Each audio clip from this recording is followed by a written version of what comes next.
Hi there, it's Kira with Polymer Clay TV, and today I am going to show you how to use one tool to make 5 pairs of earrings in about 10 minutes.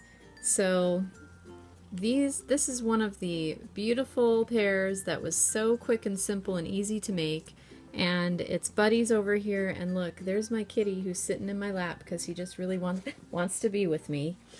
And let's go ahead and get started. I really love this mold because it has so many little pieces and parts, and when I look at this mold, mostly what I see is earrings. For some reason, I just see a lot of earrings. So I'm going to challenge myself right now to do 5 earrings. I'm using souffle clay for all of it because souffle is lightweight, it's strong, and it's got a sort of soft consistency that'll make it good for molding. And for decorating, I'm going to use some Gilder's paste. So I've got 5 colors. Let's go for it. So for earring 1, I'm going to go with this round shape in white clay.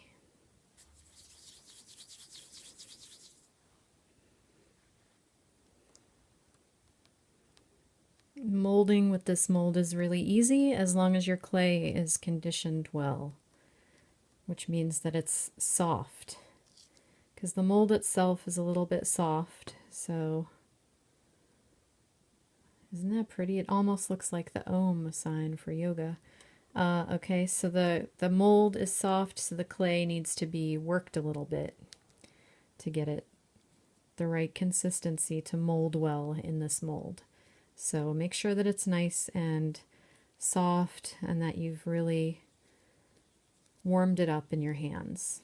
For earring number 2, I'm going to go with this little paisley guy, one of those, and then one of the other facing designs. So for molding things like this, I do like to make a sort of preliminary shape that's going to fit in the mold, and then you can just shove it the rest of the way in there.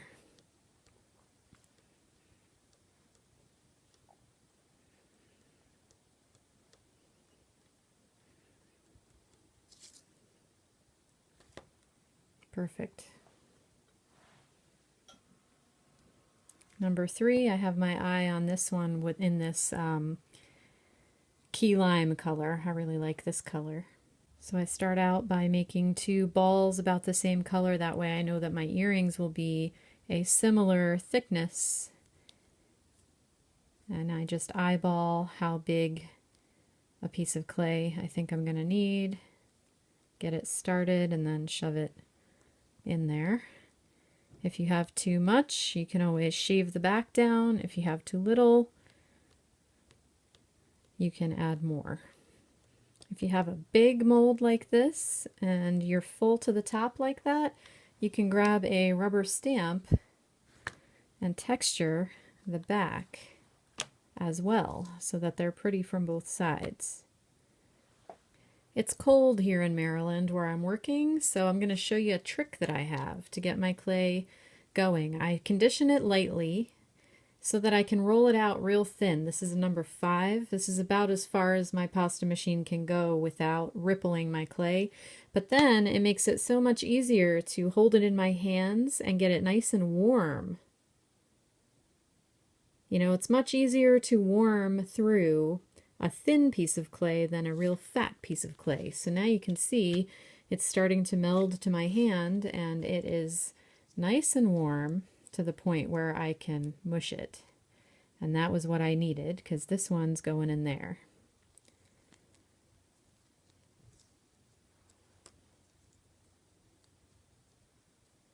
And just when you wad it back up into a ball, be careful that you don't trap air bubbles. And that we have 2 balls of clay that are roughly the same size.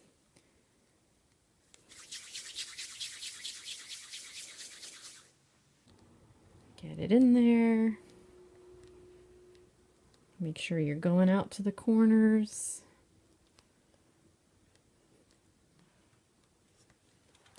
Put a little something on the back. It might be your signature if you're going to sell them or give them to a friend. And then pop that baby out of there. My last color is black, and for black I have my eye on this one, which is going to be a little bit different, a little more difficult shape to mold.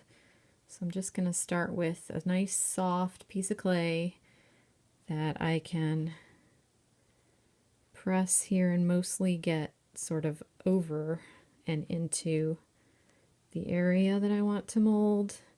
And if some of it goes out, which I expect that it will because the shape of this mold is strange, pointy, comes out a little bit, then I'm going to get my flexible blade and I'm going to gently, ever so gently, shave back this area that I know has sort of overflowed the mold.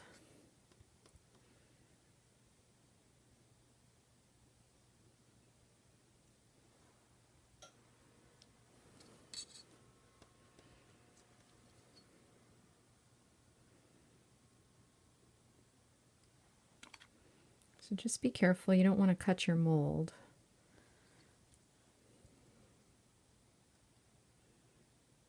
But this is what you do if you overfill it and you know that you're missing the points or whatever. Just gently shave back the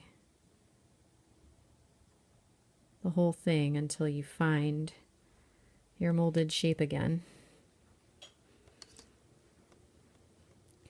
Now I can feel with my fingers that I'm flush with the mold, not like out of it anymore. So I can firm that back in there. One of my sort of signature things is to always make sure there's something on the back when I'm molding. And this mold is so flexible, you can see that it's just allowing that to pop right out. That's a nice shape. Okay, gonna do the other one. All right, I'm feeling good about this. So as I was looking at this shape, I thought that it was very elegant, this black shape right here, and it also has this little space in the middle here that's raised up. Because it's black, it might be a little difficult to see on camera, but I'll try to show it. So there's like a little dot there, and I have taken out some flat back or pointy back crystals that I keep on my desk all the time for moments like this when I have a sort of aha moment and I want to add a crystal to something. I have them ready and waiting. So that's going to go there. One's going to go here. These are Swarovskis. I'm just going to use a, whoops, look at that. I took that with me when I moved. Just going to use a knitting needle to poke them in further. Again, I'm stuck in there real good. Now, depending on how well I get these embedded, I may poke them out after baking and stick a little Gorilla Glue on under them, or what I usually try to do is gently press the edges of the clay around them up so that they capture the edge of the crystal and I don't have to glue it later. I prefer them to be like firmly embedded in there. All right, and then I have to decide on the orientation of all these earrings. So these I know are going upright, so I can poke my hole for a jump ring right at the top here. So these are going to dangle down, and these are as well, so they can also get a jump ring hole near the top. And these, okay, because of the S sort of look, I mean, you could put them this way or that way, but my preference is to hang them on the diagonal. So I'm going to put the holes at the top of the point here. And then these are an interesting shape. They can go any direction. Depends on how you feel about what's going on there. Do you feel like this is growing upward? Do you feel like this is hanging downward? That's kind of how I feel. I'm going to go for it right here. Because to me, from this direction, it seems like a branch or something that's hanging down. There's so many possibilities with a mold like this. So you decide what direction you want them to go. And then these also, we have, it could be growing up, or it could be dangling down, or growing out to the side. Ooh, I kind of like that. Here we go. There's my hole. And the beauty of this is you could make 5 new pairs of earrings in 20 minutes. Give them all to your friends. They make a good gift for Mother's Day, Easter, Valentine's Day, for your buddies who don't have men to give them a present. Give yourself a present. Give your friends a present. Okay, so I'm just going to bake these and then decorate them and put some ear wires on, and it'll be all set. These earrings are out of the oven, and I'm just going to show you a couple little things. I'm going to use Gilder's paste to decorate them because they are baked, and Gilder's paste works really well on things that are already baked. So let's say, you know, you wanted to decorate your stuff with some metallic, sparkly type things, but you forgot to put your Pearl-Ex on before baking. Well, don't worry about it, because look at that. Look at how easy that is, and it dries almost instantly. It's not water-based, so I'm not worried about it rubbing off of my jewelry. This color is called German Gold, and it is, or German Silver, sorry. It's actually more of a like a light antique gold color. So you see how easy it is to make all these earrings in like 20 minutes. The next thing that you would have to do is just attach your earring findings, which is pretty easy stuff. Just put a jump ring in the top hole right there and attach your hook. So let's say you're going to like a craft show or something. Oh, look at that. It's a cat walking across my table. Sorry about that. Scooter didn't realize I was filming. So, you know, if you were going to a weekend craft show or something, it would be so simple to make a whole bunch of polymer clay earrings very quickly. And, you know, they're good filler for a booth. They get people to come over and take a look at what's small. This color is called African Bronze, and it's delightful. It is a kind of a green gold, which is one of my favorite colors ever of anything. If there's a green gold available, I'm gonna love it. It just really resounds with me. I don't know why.